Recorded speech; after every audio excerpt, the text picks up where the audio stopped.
बच्चों, आज हम पढ़ेंगे कक्षा 8 विज्ञान के अंतर्गत दूसरा अध्याय सूक्ष्म जीव मित्र एवं शत्रु। आप देख रहे हैं यहाँ पर, यह आपका अध्याय 2 सूक्ष्म जीव मित्र एवं शत्रु। हम आपको बताएंगे बच्चों इस पाठ से संबंधित प्रश्नों के उत्तर। लेकिन याद रहे बच्चों, एक बार पाठ को जरूर से जरूर पढ़ लें।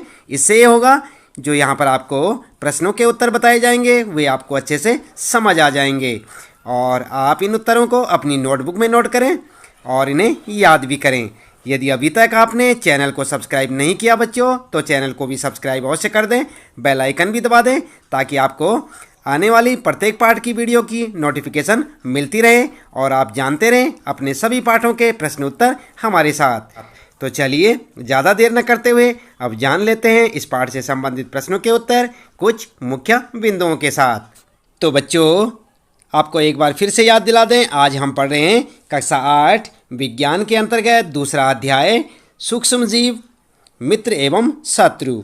और हम आपको बता रहे हैं अभ्यास प्रश्नोत्तर में पाठ से संबंधित प्रश्नों के उत्तर। लेकिन उससे पहले आइए कुछ मुख्य बिंदु जान लेते हैं इस पाठ के कि आपने क्या कुछ इस पाठ में सीखा। नंबर 1, सूक्ष्म जीव अत्यंत छोटे होते हैं तथा बिना सूक्ष्मदर्शी, जिसे आप माइक्रोस्कोप कहते हैं, यंत्र की मदद से अकेली आंखों से नहीं दिखाई देते। समझ गए ना आप? इस पाठ में बताया गया है कि सूक्ष्म जीव इतने छोटे होते हैं कि आप उन्हें अपनी आंखों से नहीं देख सकते, उन्हें किसी यंत्र की सहायता से देख सकते हैं, जिस यंत्र का नाम क्या है? सूक्ष्मदर्शी। क्या कहते हैं उसे? सूक्ष्मदर्शी। सूक्ष्मदर्शी यंत्र के मदद से ही आप उन जीवों को देख सकते हैं। दूसरा आपने यहाँ पर सीखा, यह बर्फीले शीत मौसम से उष्ण झरनों तथा मरुस्थल से दलदल तक हर प्रकार के पर्यावरण में जीवित रह सकते हैं। कौन? सूक्ष्म जीव, यानी माइक्रो ऑर्गेनिज्म। याद रखेंगे ना? और नंबर 3 आपने क्या जाना इस पाठ में? सूक्ष्म जीव वायु, जल, मिट्टी, पौधों एवं जंतुओं के शरीर में पाए जाते हैं। कहाँ कहाँ पाए जाते हैं सूक्ष्म जीव? वायु, जल, मिट्टी, पौधों एवं जंतुओं के शरीर में। आगे आपने जाना बच्चों, एक कोशिकीय एवं बहुकोशिकीय होते हैं। कैसे होते हैं सूक्ष्म जीव? एक कोशिका वाले भी होते हैं और बहुत कोशिका वाले भी हो सकते हैं। आगे आपने पढ़ा जीवाणु, कवक, प्रोटोजोआ तथा कुछ शैवाल सूक्ष्म जीवों के अंतर्गत आते हैं। कौन कौन आते हैं सूक्ष्म जीवों के अंतर्गत? जीवाणु, कवक, प्रोटोजोआ और कुछ शैवाल। ठीक है, याद रखेंगे ना? और छठा विषाणु, इनसे अलग होते हैं लेकिन फिर भी इसी वर्ग में शामिल किए जाते हैं। किस वर्ग में? सूक्ष्म जीवों के वर्ग में।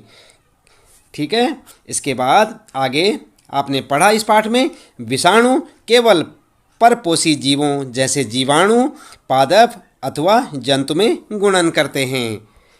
आगे आपने पढ़ा बच्चों, कुछ सूक्ष्म जीव औषधि एवं अल्कोहल के वाणिज्यिक उत्पादन में उपयोग होते हैं, यानी कि कुछ सूक्ष्म जीव जो है उपयोगी होते हैं।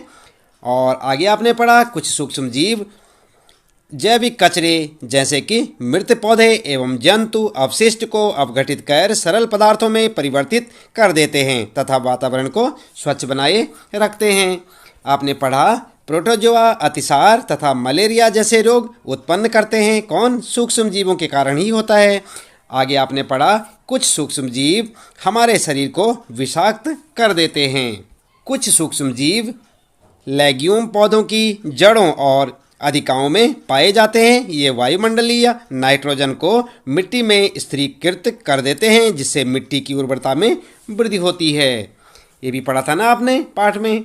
और आगे आपने पढ़ा था मिट्टी में उपस्थित कुछ जीवाणु तथा नीले हरे शैवाल वायुमंडलीय नाइट्रोजन को स्थिरीकृत कर नाइट्रोजनी यौगिकों में बदल देते हैं।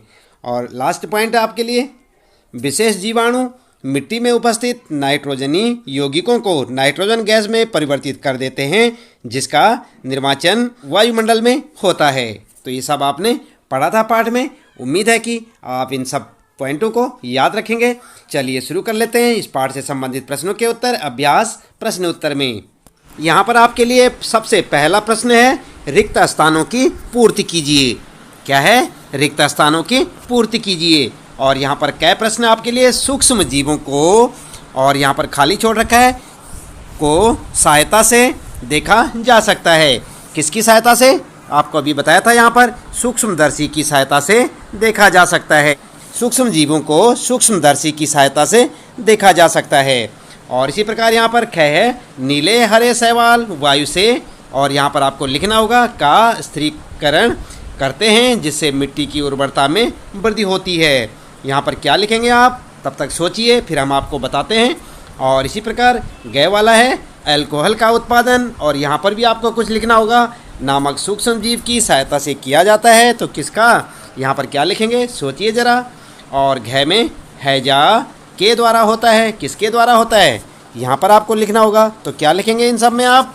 चलिए उत्तर देख लेते हैं। सबसे पहले का था सूक्ष्मदर्शी जो हमने आपको बताया था। दूसरे में आप लिखेंगे नाइट्रोजन, तीसरे में आप लिखेंगे ईस्ट, और चौथे में जीवाणु। ठीक है, तो इस प्रकार से आप अपने इन चारों के जो खाली स्थान है इनमें आप लिखेंगे क वाले में सूक्ष्मदर्शी, ख वाले में नाइट्रोजन, और ग वाले में ईस्ट, और घ वाले में जीवाणु। ठीक है, तो इन चारों में आप इस प्रकार से लिखते चले जाएंगे।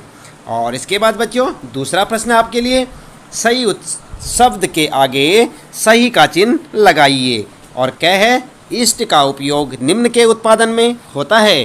तो किसके उत्पादन में होता है ईस्ट का उपयोग? आपने पाठ में पढ़ा होगा बच्चों। यहाँ पर दे रखा है फर्स्ट में चीनी, अल्कोहल, हाइड्रोक्लोरिक अम्ल, ऑक्सीजन और तितली, और साथ में चींटी। तो किस में होता है? आप क्या लिखेंगे इसका उत्तर? चलिए अभी जानते हैं। दूसरा प्रश्न पढ़ते हैं, निम्न में से कौन सा प्रतिजैविक है और कौन सा है सोडियम बाइकार्बोनेट है, स्ट्रेप्टोमाइसिन या अल्कोहल या ईस्ट? तो इसका उत्तर भी आप सोचिए, फिर हम बताते हैं आपको। ग वाला प्रश्न पढ़ते हैं, मलेरिया परजीवी का वाहक है कौन सा? मादा एनाफ्लीज मच्छर या कांकरोच या घरेलू मक्खी? क्या होगा इसका आंसर? चलिए अभी देखते हैं। और संसरणीय रोगों का सबसे मुख्य कारक है चींटी, घरेलू मक्खी, ड्रैगन मक्खी या मकड़ी। तो क्या लिखेंगे आप? इसके बाद आगे है ब्रेड अथवा इडली फूल जाती है, इसका क्या कारण है? उष्णता है, पीसना, ईस्ट कोशिकाओं की वृद्धि या मारने के कारण। और अगला है बच्चों च वाला, यहाँ पर चीनी को अल्कोहल में परिवर्तित करने का के प्रक्रम का नाम है नाइट्रोजन स्थिरीकरण, मोल्डिंग, किण्वन या संक्रमण। तो क्या क्या लिखेंगे आप इनमें? कैसे चाय तक सबके उत्तर आपको जो है लिखने हैं। एक आपका सही आंसर होगा यहाँ पर, ऑप्शन जो देख रहे हैं आप यहाँ पर, इसमें सही ऑप्शन पे आपने सही का चिन्ह लगाना है। चलिए देख लेते हैं उत्तर में। आप लिखेंगे जो क वाला है आपका उसके लिए फर्स्ट को चुनें, और ख वाला सेकेंड, ग वाला फर्स्ट, और घ वाला सेकेंड, और ग वाला थर्ड, और च वाला भी थर्ड। तो क्या होगा आपका? First second third third. यहाँ पर देखा आपने उत्तर में क्या लिखेंगे? चलिए ऊपर से चलते हैं फिर से दोबारा। ये है आपका दूसरा प्रश्न, और सही का चिन्ह लगाना है। तो पहले में फर्स्ट का, ठीक है, और दूसरे में ख वाले में सेकेंड, ये वाला सही है, और तीसरे वाले में फिर फर्स्ट, और चौथे वाले में सेकेंड घरेलू मक्खी, और उसके बाद जो है यहाँ पर जो है लगाएंगे थर्ड ग वाले में, और उसके बाद च वाले में भी थर्ड वाला। तो इस प्रकार से आपके आंसर हो जाएंगे। आप समझे ना बच्चों? देख सकते हैं आप यहाँ पर फर्स्ट सेकेंड और थर्ड थर्ड। इस प्रकार से आप आंसर के लिए सही का चिन्ह लगा सकते हैं। अगला प्रश्न है बच्चों तीसरा, कॉलम 1 में के जीवों का मिलान कॉलम 2 में दिए गए उनके कार्य से कीजिए। या आप ये कह सकते हैं कॉलम फर्स्ट का मिलान दूसरे में फर्स्ट में किए सेकंड में दिए गए उनके कार्य से कीजिए। तो यहाँ पर आपके लिए कॉलम फर्स्ट है और कॉलम सेकंड देख रहे हैं ना आप अपनी पाठ्य पुस्तक में देख सकते हैं बच्चों। इस प्रकार से आपको 2 कॉलम देखने को मिलेंगे और इन दोनों को आपने मिलान करना है। मिलान करना जानते हैं ना आप, इस प्रकार से मिलान करना है। तो उत्तर में आप क्या करेंगे? उत्तर आप इस प्रकार से मिलाएंगे, क के साथ ये वाला मिलाएंगे, ख के साथ ऐसे देखें, ग के साथ ऐसे, और घ के साथ ये वाला, और ग के साथ ये, और इसके साथ ये, यानी कि आप इस प्रकार से मिलाते चले जाएं और आपका आंसर हो जाएगा। आप ध्यानपूर्वक देखें और जैसे आपके पाठ्य पुस्तक में आप प्रश्न को देखते हैं उसके साथ इनको मिलाते चलें, ठीक है। क के साथ आप मिलाएंगे ये वाला और ख के साथ ये, गय के साथ यहाँ पर देख सकते हैं आप, गय के साथ गय और च। इस प्रकार से आप मिलाते चलें, आपका आंसर हो जाएगा। चौथा है बच्चों, क्या सूक्ष्म जीव बिना यंत्र की सहायता से देखे जा सकते हैं? यदि नहीं तो वे कैसे देखे जा सकते हैं? सूक्ष्म जीव के बारे में भी बताया था ना आपको, जो माइक्रो ऑर्गेनिज्म होते हैं, बहुत बारीक होते हैं, बहुत जो आंखों से वैसे खुली आंखों से, या हम जो है बिना यंत्र की सहायता के नहीं देख सकते, उन्हें हम कैसे देख सकते हैं? सूक्ष्मदर्शी की सहायता से। तो उत्तर क्या लिखेंगे आप? उत्तर लिखेंगे नहीं, सूक्ष्म जीवों को हम बिना सूक्ष्मदर्शी यंत्र की सहायता से नहीं देख सकते, क्योंकि सूक्ष्म जीव आकार में बहुत अधिक छोटे होते हैं। सूक्ष्म जीवों को हम केवल सूक्ष्मदर्शी नामक यंत्र की सहायता से ही देख सकते हैं। ठीक है, आपकी स्कूल की जो लाइब्रेरी है बच्चों, या स्कूल में आप अपने अध्यापकों से पूछ सकते हैं, सूक्ष्मदर्शी के बारे में अच्छी जानकारी ले सकते हैं, और हो सकता है आपके स्कूल में माइक्रोस्कोप या जिसे सूक्ष्मदर्शी कहते हैं उपलब्ध हो सकती है, आप उसमें देख सकते हैं। इसके बाद पांचवा प्रश्न है, सूक्ष्म जीवों के मुख्य वर्ग कौन कौन से हैं? तो कौन कौन से इनके मुख्य वर्ग? उत्तर में लिखेंगे सूक्ष्म जीवों को 4 मुख्य वर्गों में बांटा जा सकता है। और कौन कौन से 4 मुख्य वर्गों में? आप देख सकते हैं। नंबर 1 जीवाणु, तो इसमें होते हैं स्पाइटल जीवाणु, छड़नुमा जीवाणु। नंबर 2 कवक, एस्परजिलस या पेनिसिलियस एम, और यहाँ पर जो है प्रोटोजोआ में अमीबा और पैरामीशियम, और शैवाल में क्लेमाइडोमोनास या स्पाइरोगाइरा। तो इस प्रकार से आप इनके जो है नाम लिख सकते हैं। यहाँ पर 4 वर्ग हैं इनके, 1 जीवाणु, कवक, प्रोटोजोआ और शैवाल। इन 4 वर्गों में आप इन्हें बांट सकते हैं। इसके बाद बच्चों छठा प्रश्न है, वायुमंडलीय नाइट्रोजन का मिट्टी में स्थिरीकरण करने वाले सूक्ष्म जीवों के नाम लिखिए। तो आपको नाम लिखने, तो आप लिख सकते हैं, उत्तर में लिख सकते हैं राइजोबियम जीवाणु, मिट्टी में उपस्थित जीवाणु एवं नीले हरे शैवाल वायुमंडलीय नाइट्रोजन का स्थिरीकरण मिट्टी में कर सकते हैं। तो इस प्रकार आप अपना उत्तर लिखेंगे। देख रहे हैं ना आप, ये छठा प्रश्न है आपका, उत्तर लिख सकते हैं राइजोबियम जीवाणु। और यहाँ पर जो है 7वां प्रश्न है, हमारे जीवन में उपयोगी सूक्ष्म जीवों के बारे में 10 पंक्तियाँ लिखिए। तो आपको लिखने होंगी 10 पंक्तियाँ, आप इस प्रकार से लिख सकते हैं। नंबर 1 जीवाणु का इस्तेमाल ब्रेड, दही एवं केक आदि बनाने में किया जाता है। दूसरा लिख सकते हैं, ये किण्वन अथवा फर्मेंटेशन में सहायक होते हैं। और नंबर 3 लिख सकते हैं, ये अल्कोहल, शराब और एसिटिक एसिड बनाने में भी सहायक होते हैं। और चौथा लिख सकते हैं आप, ये मनुष्यों तथा जंतुओं को बीमारियों से बचाने में भी उपयोगी होते हैं। 5वां पर्यावरण को स्वच्छ एवं संतुलित रखने में भी इनका इस्तेमाल किया जाता है। और अगला लिखेंगे, जीवाणुओं का प्रयोग औषधि दवा बनाने में किया जाता है। अगला लिखेंगे, ये कृषि में मृदा की उर्वरता में वृद्धि करने में भी सहायक होते हैं। अगला लिख सकते हैं, टीका बनाने में भी इनका उपयोग होता है। अगला लिखेंगे, अचार, पनीर तथा अन्य खाद्य पदार्थों के उत्पादन में भी ये सहायक होते हैं।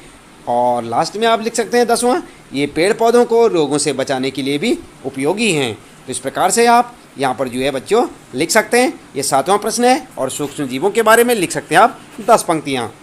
देख रहे हैं ना आप, यहाँ पर ऐसे लिखें और इन्हें अच्छे से याद भी करें। काफ़ी इंपॉर्टेंट क्वेश्चन है बच्चों।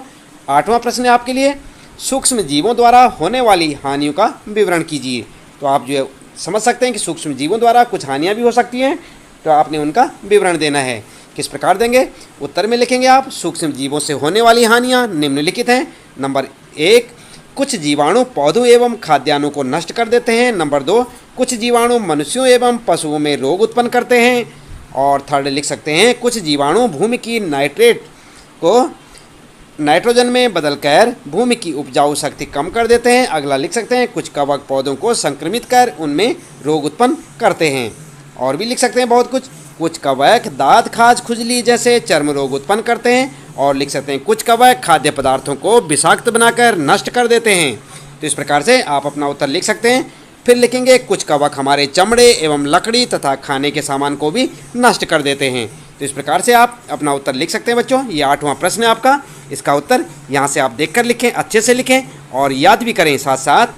9वां प्रश्न है बच्चों, प्रतिजैविक क्या है? प्रतिजैविक लेते समय कौन सी सावधानियाँ रखनी चाहिए? उत्तर में आप लिख सकते हैं, ऐसी औषधियाँ जो बीमारी पैदा करने वाले सूक्ष्म जीवों को नष्ट कर देती हैं या उनकी वृद्धि को रोक देती हैं, प्रतिजैविक या एंटीबायोटिक कहलाती हैं, जैसे ट्रेटासाइक्लिन और ट्रेप्टोमाइसिलिन और एरिथ्रोमाइसिन आदि। हम लोगों को प्रतिजैविक दवाइयाँ डॉक्टर की सलाह पर ही लेनी चाहिए और उनका पूरा कोर्स भी करना चाहिए, अन्यथा अगली बार आवश्यकता पड़ने पर प्रतिजैविक दवाइयाँ उतनी असरदार नहीं होंगी। तो आप समझ गए ना। इस प्रकार से आप जो है अपने इस 9वें प्रश्न का उत्तर लिखें। प्रतिजैविक का मतलब समझते हैं ना आप, एंटीबायोटिक दवाइयाँ जो होती हैं उन्हें क्या कहते हैं, प्रतिजैविक। तो इसके साथ ही बच्चों, इस प्रश्न के साथ ही इस पाठ से संबंधित प्रश्नों के उत्तर यहाँ पर समाप्त होते हैं। उम्मीद है कि आपको सारे प्रश्नों के उत्तर अच्छे से समझ आए होंगे। इसी प्रकार कक्षा 8 विज्ञान यानी कि साइंस के सभी चैप्टरों के प्रश्न उत्तर जानने के लिए आप लगातार जुड़े रहें हमारे साथ, देखते रहें वीडियो। और यदि आप चैनल में पहली बार आए हैं तो चैनल को सब्सक्राइब अवश्य कर दें, बेल आइकन भी दबा दें बच्चों, ताकि आपको आने वाली प्रत्येक वीडियो की नोटिफिकेशन मिलती रहे। और देखते रहें अपने सभी पाठों के प्रश्न उत्तर हमारे साथ। तो मिलते हैं फिर अगली वीडियो में।